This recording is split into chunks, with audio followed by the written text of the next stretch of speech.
Angel Reese says WNBA players could go on strike over salary and benefits. Career you choose, you should probably look at what the career earnings are of going into that field. What I'll also say is this: every single one of you WNBA players, you better pray that Caitlin Clark doesn't get injured, because she's keeping your league afloat. Did you hear the one about the basketball star who threatened to shut down her entire league?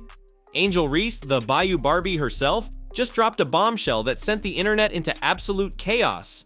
She casually suggested WNBA players might just sit out, strike, all because they're not getting paid what they deserve.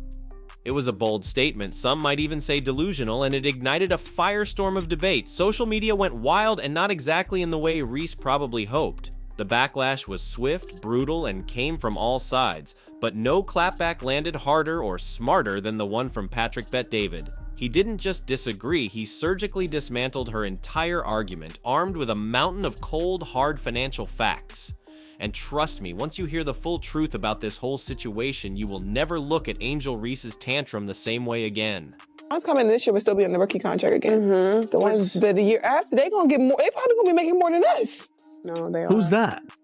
I'm hurt. They are. Like, yeah. I've been in the meetings. They are. I need to get in the. I need to get in the field. You need to come to the meetings. I gotta get in the meetings because I'm hearing like, yeah, they don't give. If y'all don't give us what we want, like, we sitting out. That's a possibility for real. So what exactly did Angel Reese say that sparked this meltdown? Well, she basically declared that if the WNBA doesn't start paying up, players are ready to strike. A rookie still figuring out her layups in the pros is threatening to bring the league to a screeching halt. Patrick Bet-David's reaction? Picture a mix of disbelief and outright laughter. Honestly, can you blame him? He openly joked about Reese's shooting struggles, pointing out her need for layup lessons before demanding a bigger paycheck. It was blunt, it was funny, but beneath the humor was a razor-sharp point. Bet-David wasn't just roasting Reese, he was preparing to dissect her financial claims with the precision of a surgeon. And what he uncovered was far more damaging to her argument than any missed layup. You know what I love watching? I love watching her highlights of missing shots. She's got to be the worst shooter you've met in your life. But go, Rob, just go, give this feedback. Give this feedback here. Go for it. Enter Caitlin Clark. Love her or hate her, there's no denying the Caitlin Clark effect is real. WNBA attendance is up 48%. Viewership is exploding, with some games drawing over 1 million viewers, numbers the league hasn't seen in ages. Merchandise sales are through the roof, jumping 61%. Clark is single-handedly injecting life and, more importantly, revenue into a struggling league. She's the undeniable reason casual fans are suddenly paying attention to the WNBA.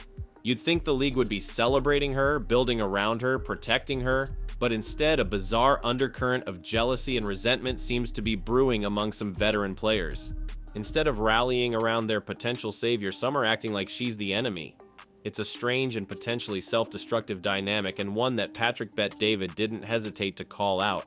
He warned WNBA players they should be lighting candles for Caitlin Clark's health, because without her, their league might not even exist. Season 2, I can't wait to work with you some more. The biggest advice I have for you is going to be how you shoot your layups, period. Layups? Bang! What do you mean? She's our double-double queen! Bang! What they say, if it's broke, don't fix it! Bang! Teaching Angel Reese to make a layup is like teaching an old dog a new trick. It ain't gonna work! Bang! Hey, welcome to McDonald's. What can I get you? Have the Angel Reese McBang! This salary debate isn't happening in a vacuum. There's long-standing tension between the NBA and WNBA about finances and growth. Remember the spat between NBA star Draymond Green and WNBA legend Lisa Leslie? Leslie suggested NBA players could donate a night's casino winnings to boost WNBA salaries. Seemed like a joke, right? Draymond Green didn't find it funny. He fired back, arguing that NBA players are already the WNBA's biggest supporters. He essentially told Leslie, grow the game first, then ask for bigger checks. It was a blunt, honest assessment of the situation, and it highlighted the uncomfortable truth: the WNBA relies heavily on the NBA's financial support. This isn't about disrespecting women's basketball, it's about economic reality, and Draymond Green, like Patrick Bet-David, was just stating the facts. Want to get paid possibility. Reese has been vocal about her low WNBA salary, revealing her $74,000 a year salary doesn't cover rent, stating on Instagram Live, I just hope you know that the WNBA doesn't pay my bills at all. I don't even think they pay one of my bills. Reese's financial struggles stem from WNBA salary not matching her past earnings, as her NIL valuation at LSU was $1.8 million, bolstered by deals with Reebok, PlayStation, McDonald's, and Coach, while a 4-year rookie deal was $324,000 with $74,000 due next season. Here's where it gets truly twisted. Patrick Bet-David posed a savage question to ChatGPT. Does the WNBA make money when players don't play? The answer? In a bizarre way, yes. Because the NBA subsidizes the WNBA, fewer games mean lower operating costs for the NBA. So if WNBA players actually went on strike, the NBA might secretly be relieved. Less payroll, less drama, and a break from the constant financial drain. It's a counterintuitive, almost unbelievable scenario, a strike that could actually benefit the league's financial backers. The NBA has been carrying the WNBA financially for over 2 decades. A strike wouldn't cripple the NBA, it might just lighten their load. This stark reality check completely flips the script on Angel Reese's strike threat. It's not a powerful bargaining chip, it might be a gift to the very people she's trying to pressure. I just hope y'all know the WNBA don't pay my bills at all. I don't even think that pays one of my bills. I'm gonna do the math real quick. It might cover that. Yeah, it covers that. It definitely covers that. What is my, I don't even know my salary. Basketball skill. Not basketball sustained her, especially since the WNBA's $200 million revenue last season only allocated 9.3% to salaries, unlike the NBA's 50% share of the $5.3 billion in 2023. Adam, thoughts? So, what's the real solution? It's simple, but not easy: profitability. Tom Ellsworth from Valuetainment spelled it out. The WNBA needs to become a profitable business. That's how the NBA, MLB, and other major leagues achieved higher player salaries, by generating massive revenue first. Demanding a bigger slice of the pie when there is no pie is pointless. Caitlin Clark, despite the jealousy she might be facing, is actually paving the way for those bigger paychecks. Her explosive popularity is driving viewership, attendance, and merchandise sales. She's giving the WNBA a shot at finally becoming financially self-sufficient. Commissioner Kathy Engelbert is pushing for smart brand deals and increased media attention, the right strategies for long-term growth. The path to higher salaries isn't through strikes and tantrums, it's through building a sustainable, profitable league. No, my rent is more than that. It's $8,000. I'm living beyond my means. Let's be real, the media is loving the Caitlin Clark story. Every game is hyped, every highlight replayed, every attendance record celebrated, and yes, the numbers are undeniably up, but is all this buzz translating into real, sustainable financial change for the WNBA right now? Or is it more like a sugar rush, exciting in the moment, but not necessarily a long-term cure for the league's financial woes? While viewership and attendance are spiking, turning those spikes into consistent profitability takes time and sustained effort. It's not like flipping a switch. Think about it. Increased viewership is fantastic, but advertisers need to see consistent high numbers over a longer period to justify bigger investments. Merch sales are up, but can that momentum be maintained? And while arenas might be fuller for Clark's games, what about the other teams, the other games? The media narrative is powerful, but we need to look beyond the headlines and examine the hard numbers. Is the Caitlin Clark effect a true financial revolution? Or is it still just the beginning of a very long climb out of debt? The truth is, the WNBA is still in the early stages of this potential turnaround, and relying solely on one player, no matter how sensational, is a risky long-term strategy. Hey, this is the greatest Angel Reese layup you'll ever see. Here we go with a dump off, ba-da-dum-bum-bum. I'm loving it. Burn! Oh, she getting jiggy with it. Look at that, crisscross, zigging-zagging through the lane. Giddy up, yeehaw! Burn! Now I heard she's ambidextrous. That makes sense, cause she's equally doggy doo-doo with the right and left-handed layup. Bang! Professional basketball player needing to work on her layups is like a fish needing to learn how to breathe underwater. It doesn't make sense. Reese's Puffs! Bang! So, while Caitlin Clark is undeniably a game changer, the WNBA can't just rely on her star power alone to become a profitable league. What else needs to happen? What's the real playbook for sustainable success? First off, it's about smart marketing and branding. They need to capitalize on this increased attention, build engaging storylines around all their players, not just Clark, and cultivate a consistent fan base. Think about the NBA's global appeal. The WNBA needs to think bigger too. Exploring international markets, expanding their digital presence, and creating compelling content beyond game highlights are crucial steps. Then there's the game itself, continuing to improve the quality of play, showcasing the incredible athleticism and skill of these athletes, and evolving the on-court product will keep fans coming back.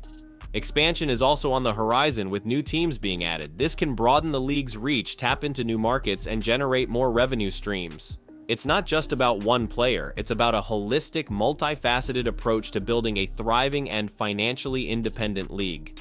Caitlin Clark opened the door, but the WNBA needs to walk through it with a comprehensive strategy for long-term growth. WNBA and what's her name? Angel Reese. Do it. I fully support your right to strike. So other sports have done it.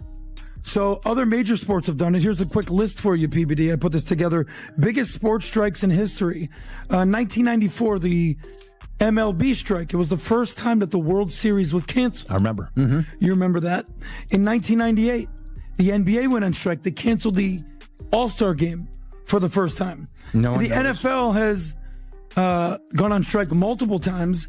1982, 1987, 2011. Let's step back for a moment and look beyond the headlines and the controversy surrounding Angel Reese. While her strike threat might have been poorly timed and financially naive, it's important to acknowledge that WNBA players do have legitimate concerns. Low salaries are a real issue.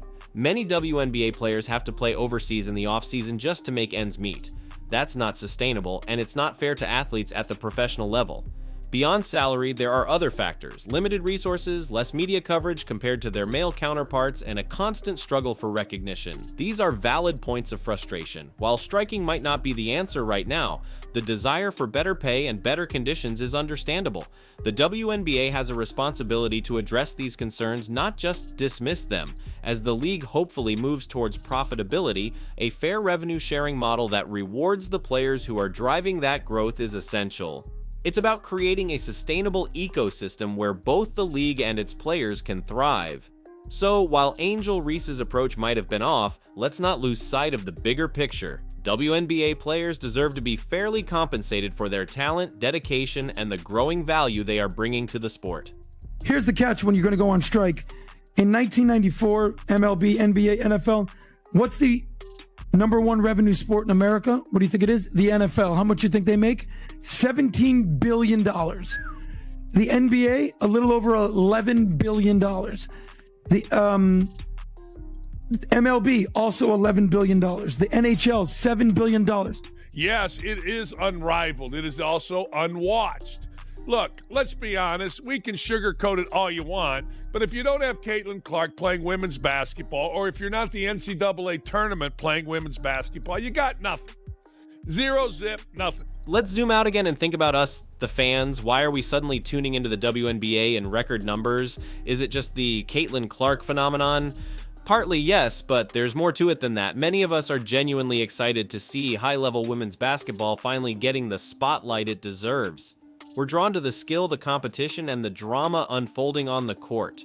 We're also, let's be honest, intrigued by the storylines, the rivalries, the personalities, and yes, even the controversies like the Angel Reese salary debate. But as fans, what do we really expect? We want to be entertained. We want to see exciting games, compelling athletes, and a league that feels legitimate and professional. And increasingly, we're willing to invest our time and money in the WNBA, buying tickets, merchandise, and tuning into broadcasts. But with that investment comes expectations. We expect the league to continue to grow, to improve the fan experience, and to showcase the incredible talent of these players. We want to see the WNBA succeed, not just as a charity case propped up by the NBA, but as a thriving, independent entity. And as the fan base grows and becomes more invested, our voices will matter more and more. The WNBA is building something special right now, and the fans are a crucial part of that equation. I mean, I'm not huge on comparing the WNBA to the NBA. I don't really think that's fair.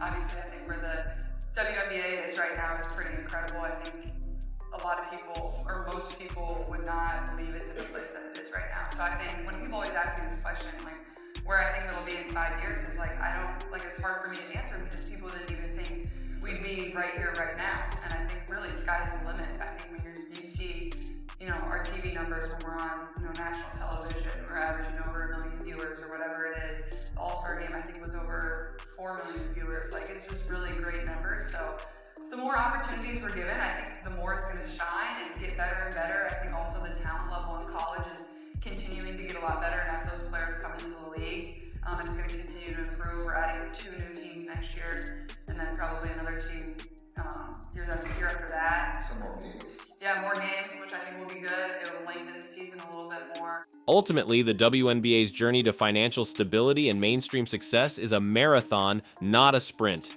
There will be bumps in the road, controversies, and challenges along the way. The Angel Reese situation, while dramatic, is just one chapter in a much larger story. The key for the WNBA and for its players is to focus on unity and long-term growth. Instead of internal divisions and public squabbles, the league needs to foster a sense of collective purpose, players, teams, and management all working together to build something lasting. This means celebrating successes, addressing legitimate concerns constructively, and focusing on the things that truly drive growth. Exciting basketball, engaging storylines, and a growing and passionate fan base. It's about finding a balance, recognizing the financial realities of the present while striving for a more equitable and prosperous future. Caitlin Clark has provided a tremendous catalyst, but sustained success will require a collective effort, a smart strategy, and a long-term vision. The WNBA has a real opportunity to seize this moment and build a truly thriving league. But it will take more than just star power. It will take collaboration, innovation, and a commitment to playing the long game.